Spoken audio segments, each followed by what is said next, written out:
In this lesson, we take a look at V-Ray hair material or hair MTL, and this material is used for hair and fur rendering. Also, we'll be discussing V-Ray hair info texture, which is a very useful map to control different attributes of the hair material. Obviously, there are numerous ways of generating hair, including 3ds Max's hair and fur modifier, V-Ray Fur, and plugins like Ornatrix or Hair Farm. And the good thing is V-Ray supports both the native hair and fur modifier and these two popular third-party plugins via V-Ray Hair Farm modifier and V-Ray Ornatrix modifier. In the scene, you notice we have this pillow and there is a hair and fur modifier applied to it to generate the hair strands. In its settings, you can see we have about 100,000 hair strands, and in the material parameters, I have tip fade off, which is going to help us visualize our hair material a bit better. The next important thing in rendering hair with V-Ray is to go to the environment and effects window by pressing 8 on your keyboard. And in the effects tab, select the hair and fur effects and make sure the hair type is set to men tolerate primitive. Now let's open up our material editor and add a new hair material to the active shade.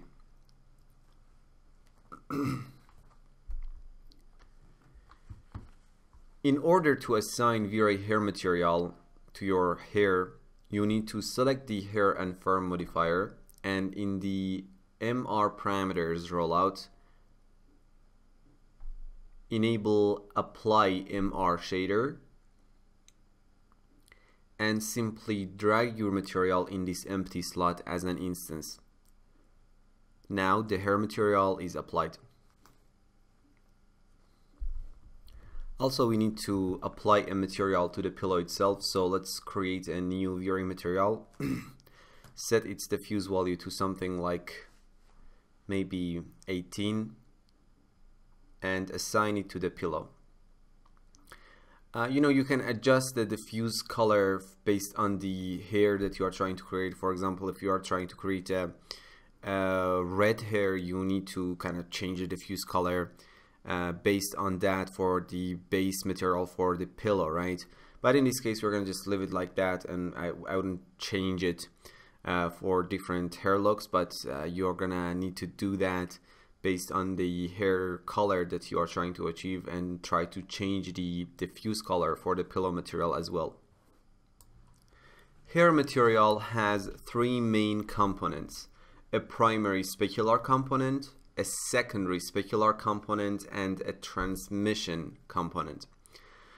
Also, we have a diffuse layer or component, which is not essential in order to render hair, but it can be used in rendering materials made up of cloth threads or other non-translucent fibers, or add dirt to the hair strands and stuff like that.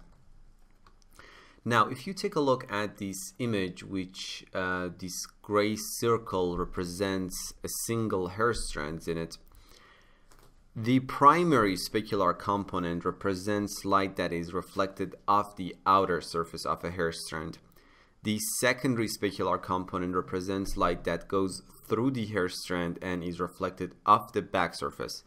And the transmission component represents light that goes through the hair strand and basically scatters.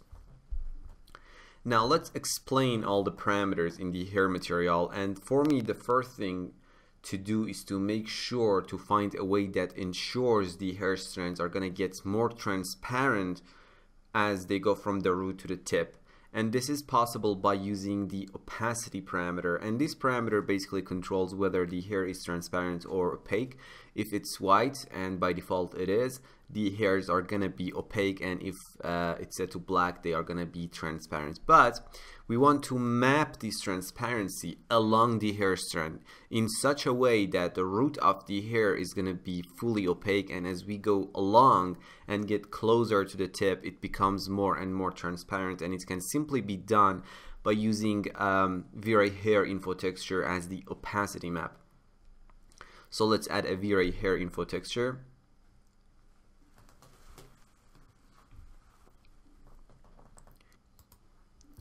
and connect it to the opacity texture. Right now, the output of this map is set to position along strands. Basically, the map is outputting color A and color B, which are black and white, along the strand. As you can see from the hair material preview, the white color making the roots opaque and the black color makes the tip transparent, and the grayscale value will be applied along the strand. Also, we have this bias value which lets us to control where along the strand transparency happens, how this transition from opaque to transparent is going to happen. So if I set it to something like 0.1, you can see the transition between opaque and transparent parts happens very early along the hair strand, and as I increase the bias value, it happens closer to the tip of the hair. Now, for now, let's set it to the default of 0.5 and get back to our hair material. In the General Parameters tab, first we have Preset dropdown. This allows you to choose different hair presets, including white shiny and matte, blonde shiny and matte, red shiny and matte, brown shiny and matte, and finally black shiny and matte. Now let's take a look at a few presets and see how they look.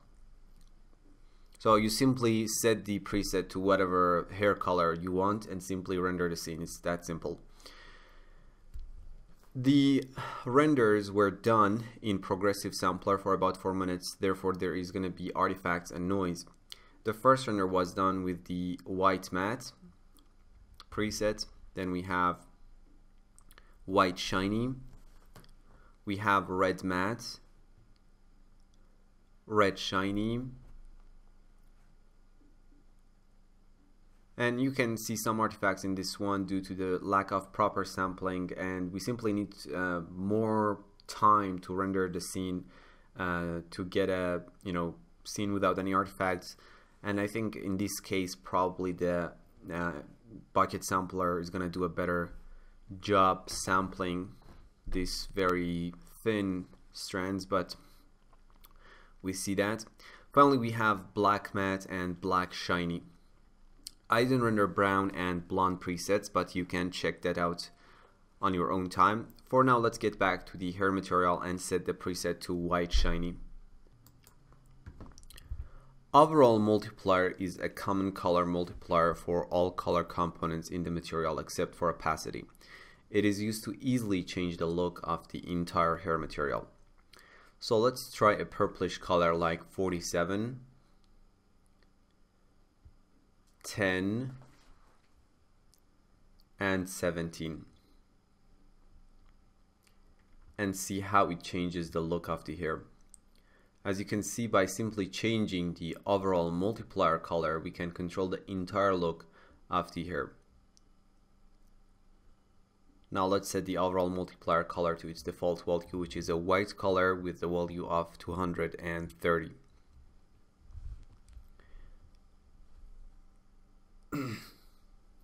We talked about opacity already.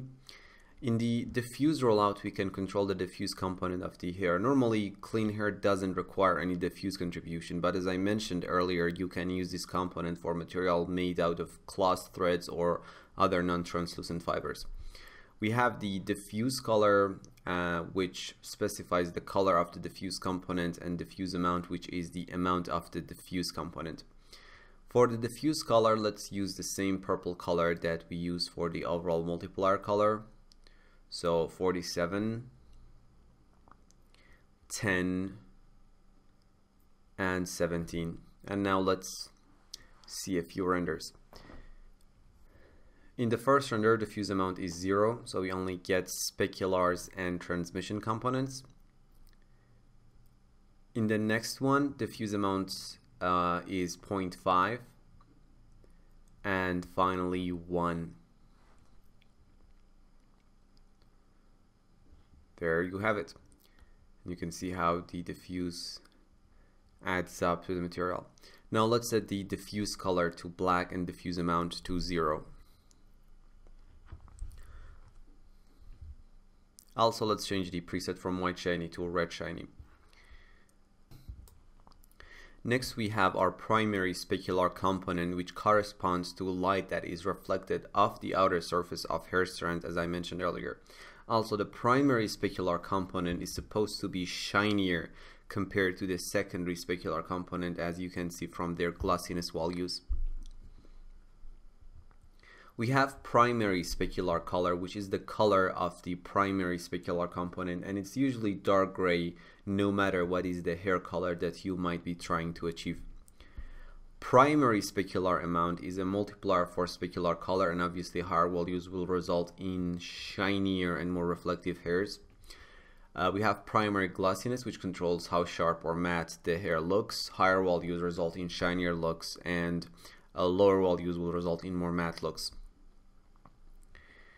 The secondary specular component corresponds to light that is reflected off the back surface of the hair strand. The parameters are almost identical to the primary specular component. We only have this extra option called lock to transmission. When enabled, which is the default state, the color and amount for the specular and for the secondary specular component is derived from the color of the transmission component. Since a ray of light goes twice through the hair width, the color of the secondary specular component can be computed by multiplying the transmission color with itself. When this option is enabled, the hair color, the overall, the general, the main hair color is mostly determined by the transmission color component. Now let's explore a few renders with different values for primary and specular, primary and secondary specular components. First, let's try working with the glossiness values.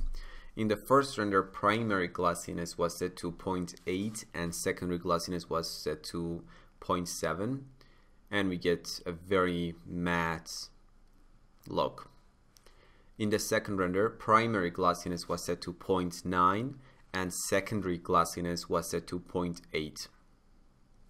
Now we see a bit more shinier, maybe a reflection.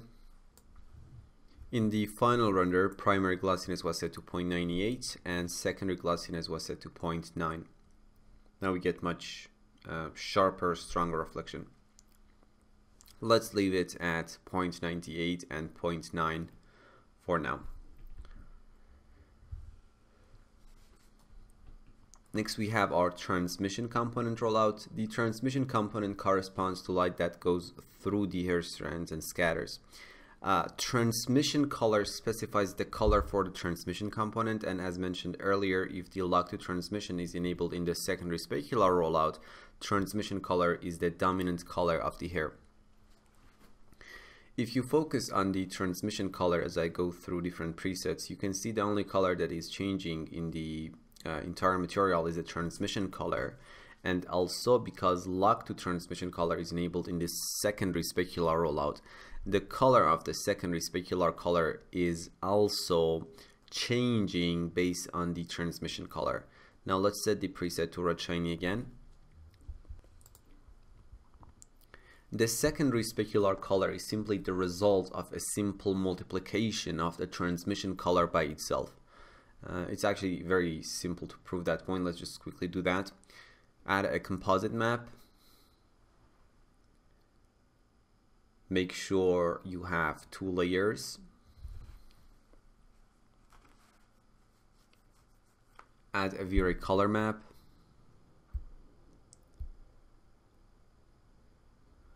Now let's copy the transmission color and use it as the color for the V-Ray color map.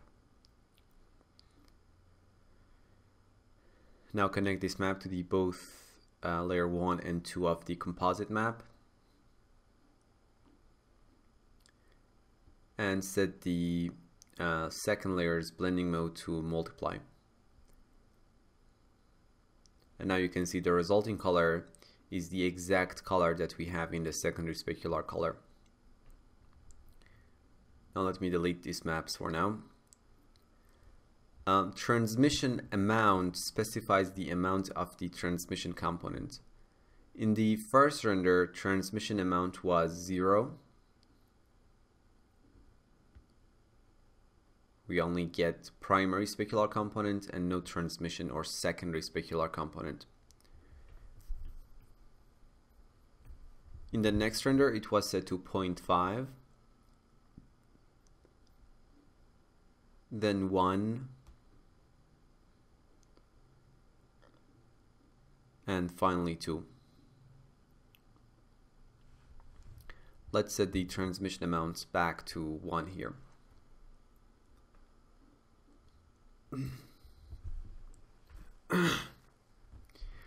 We have transmission glossiness, length, and width, which specify the glossiness of the transmission along the hair strand length and width. It's a bit hard to visualize these two parameters on the hair model that we have here. You need a light source behind the strands to see the effect of these parameters a bit better. But normally these parameters change the way light scatters along the length and the width of the strands. Higher values for the length glossiness compresses the transmission highlight along the strand length, while lower values expand it. Finally, we have our options rollout. Opaque for shadow makes the hair opaque for shadow calculations, and in this case we are using a map to make our hair strands transparent, right? Having this option on can speed up the render but would reduce the overall accuracy of the render. Now let me show you two renders with opaque foreshadows on and off. In the first render, it's off and we get our normal render. And in the second render, it's on. And now, because the shadow rays consider the hair strands to be fully opaque, we get different looking shadows. And if I compare it to the previous render, you can see this difference very clearly. Let me zoom in maybe a bit to see that effect a bit better.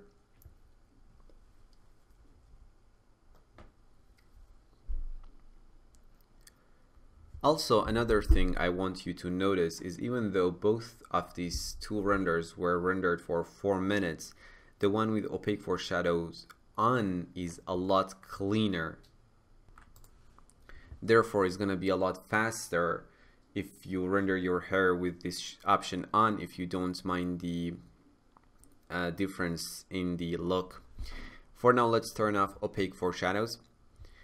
We have opaque for GI, and when enabled, the hair material is always considered opaque for GI calculations, and this speed up the rendering also for transparent hairs. In the first render, opaque for GI was disabled, and in the second one it was enabled.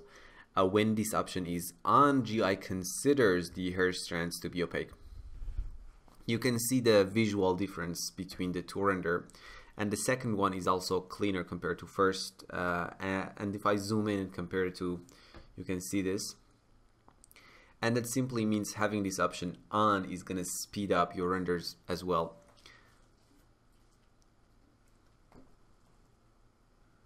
Now let me disable opaque for GI for now. We have simplify for GI. When enabled, a simplified diffuse version of the BRDF is used for GI calculations. This may speed up the rendering of hair but may significantly change the final look. In the first render, simplify for GI is on, and in the second one, it is off.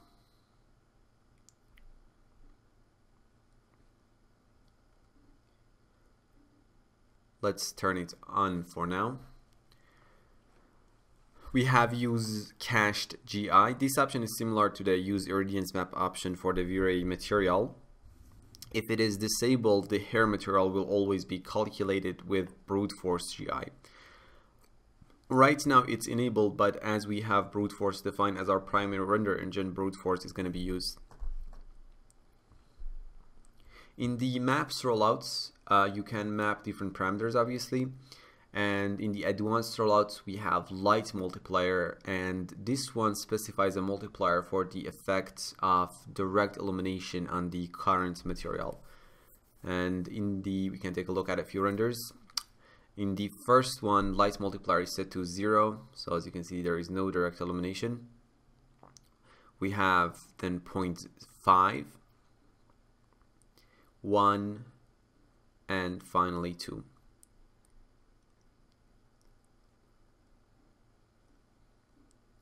For now, let's make sure light multiplier is set to 1. Before closing this lesson, I think we need to discuss V-Ray hair info texture in detail, as it is such an important and useful map in conjunction with hair material. Right now we are using this map to control the transparency along the hair strands. Let's create a new hair info texture map and see what we get.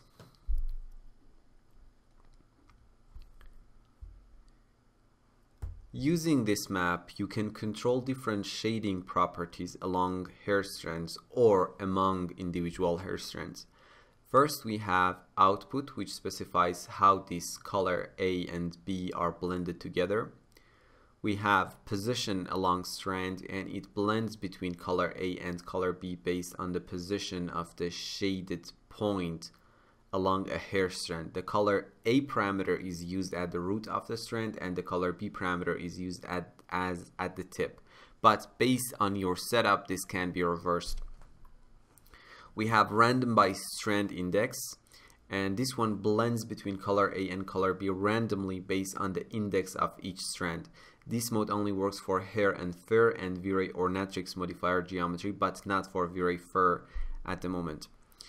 Hair and fur color and alembic color, and this mode works only for hair and fur geometry and alembic geometries, and the resulting color is taken from the diffuse color of the hair and fur modifier, or your alembic model obviously. Hair and fur transparency, this mode works only for hair and fur geometry, and the resulting color is taken from the transparency of the hair and fur modifier. Color A is the first color used when output is positioned along strand or random by strand index. You can use a map to control this color. Color B is the second color used when output is positioned along strand or random by strand index. We have bias, and it can be used to move the middle point between the two colors when output is positioned along strand or random by strand index. And we have seed offset, and this is the random seed when output is random by strand index. Let's try a few things with this texture. The first thing would be to use the defined colors in the hair and fur modifier as the main colors for our hair material. So the way you do that is very simple. First, select the hair info map and set its output to hair and fur alembic color. Now use this map as the transmission color. Select the hair and fur modifier, and in the material parameters rollout, change the root color. Let's maybe try a green color like 31, 99, and 24. We can use the same color for the tip color as well. Also, let's change the mutant color to something like 20%, so we get some random white hair strands here and there. Now, if you render the scene with the current settings, you can see the result in render 01, and as you can see, those color from hair and fur modifier has been translated literally in our render. Another interesting thing you can do is to make the individual hair strands to have different colors, and this can be done using random by strand index. So let's set the output to that mode. For color A, let's use a white color with the value of 230, and for color B, let's use the same green color from the hair and fur modifier.